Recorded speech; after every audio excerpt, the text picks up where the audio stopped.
참 예수님, 오늘은 10월 22일 연중 제29주간 토요일입니다. 너희도 회개하지 않으면 모두 멸망하리라는 오늘 복음의 예수님 말씀으로 강론하겠습니다. 오늘 복음이 보도하는 상황은 어지러울 정도로 복잡했던 예수님 당시의 정치와 종교의 상황을 반영합니다. 빌라도 총독의 학정은 무고한 갈릴레아 사람들을 학살하는 지경에까지 이르렀습니다.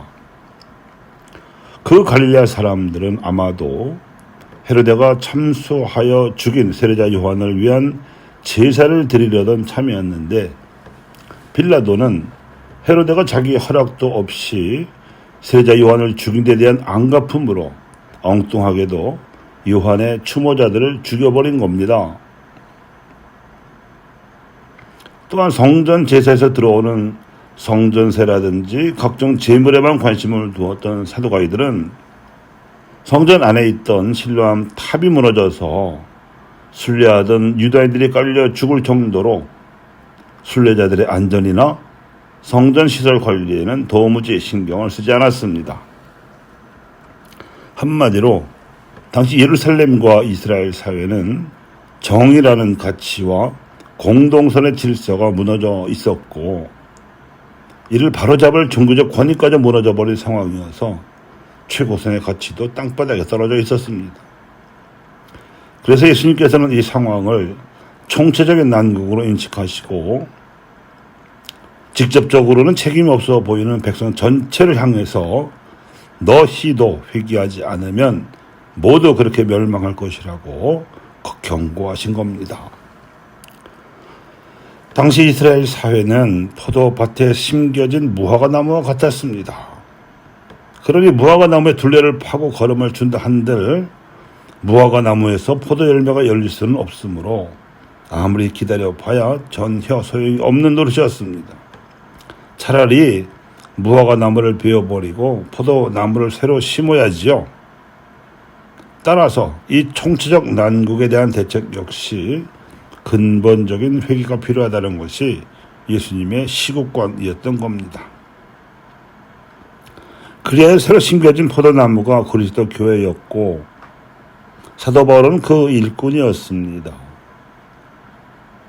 교회라는 포도밭의 일꾼으로서 바울은 유다인들의 이스라엘과는 달리 근본적으로 새로운 방식으로 교우들에게 사랑이라는 포도 열매를 열리게 할 지혜를 알려주었습니다.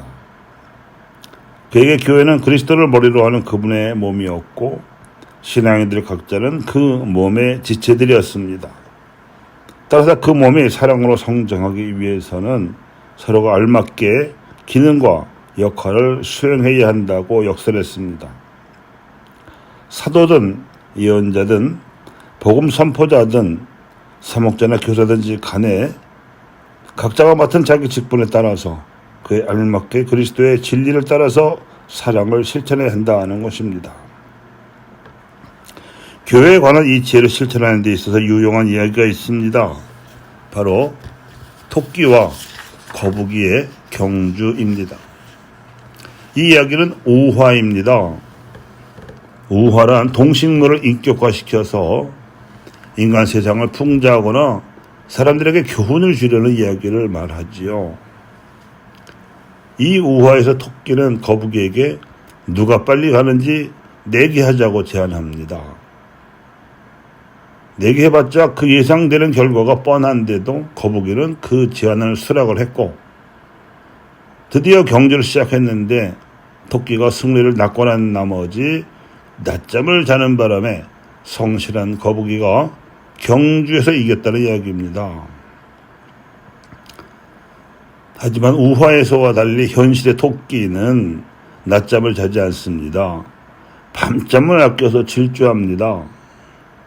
이에 마찬가지로 현실의 거북이도 우화에서처럼 열심히 달려가 보지만 그야말로 거북이 걸음으로는 결코 토끼를 이기지 못합니다.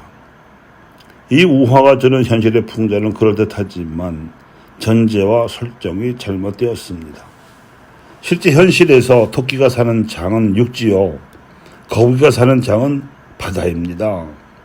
도무지 불공정한 경쟁이 현실에서는 비일비재하게 벌어짐을 풍자하는 이 우화가 제대로 교훈을 주려면 토끼는 육지에서 다른 토끼들과 경주를 해야 하고 거북이는 바다에서 다른 거북이들과 경주를 해야 한다는 것, 그렇게 게임의 룰이 제대로 바로 잡혀야 한다는 데 있습니다.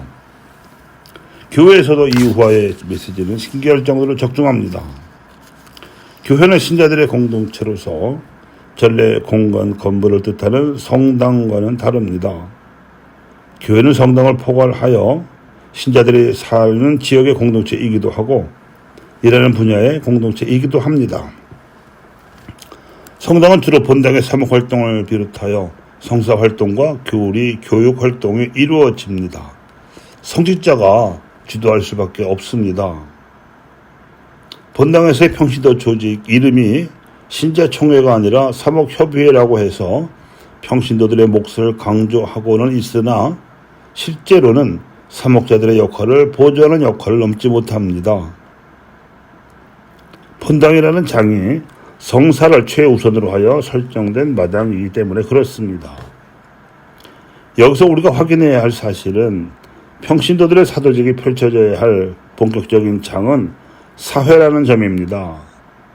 본당에서 말씀과 성찬을 통하여 특히 강론이나 교리교육을 통하여 평신도들에게 전달된 메시지는 본당이라는 공간, 즉 성당 안에서 완결될 수 있는 것이 아닙니다.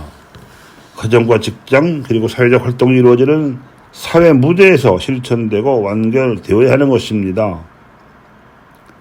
가정과 직장 그리고 사회적 활동이 이루어지는 장인 사회에서 평신도가 일으켜야 할 교회상을 포기한 채 좁디 좁은 그리고 성직자들이 주도할 수밖에 없는 본당 영역 안에서 서로의 주도권을 다투는 것은 가톨릭판 토끼와 거북이 경주를 연상시킵니다.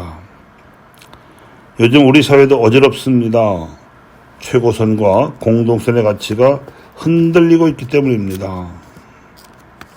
평신도들의 올바른 사회의식이 발휘되어야 할 때입니다. 바로 사회에서입니다. 감사합니다.